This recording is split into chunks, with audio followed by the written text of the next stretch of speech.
所有的公司是我独资个人的私人公司，只是它是处理公共业务的公司，可是它还是本质上还是私人公司。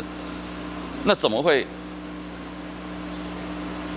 把我的钱全部扣了，然后说那是犯罪所得，然后说我交保金额太少，我真的是已经穷尽我所有的力气救公司，我已经倾家荡产，我身上已经身无分文了，那也是借来的。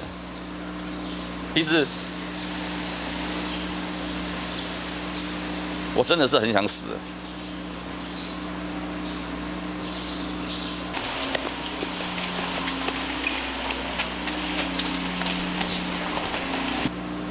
远航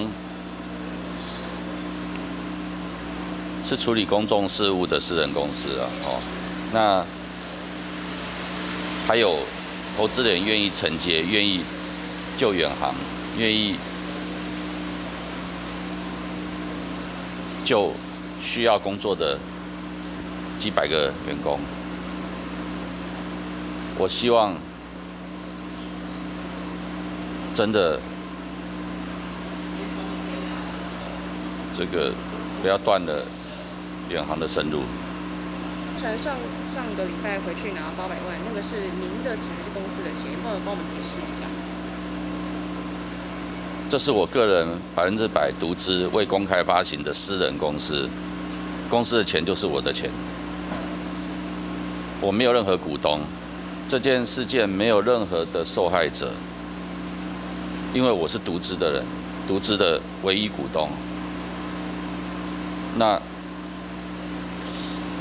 我真的不明白，我自己的钱怎么会变成是犯罪所得？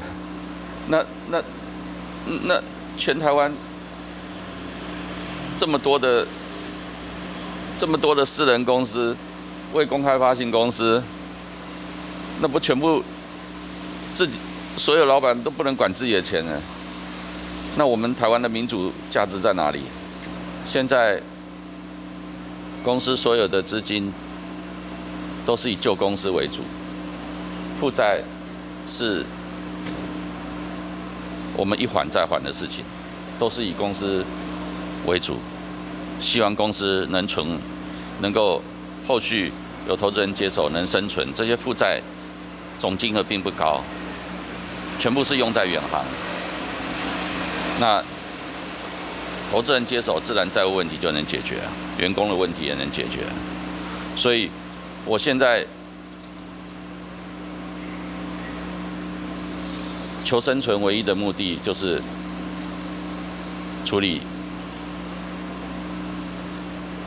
能够处理最近投资人交接的问题，交接公司的问题。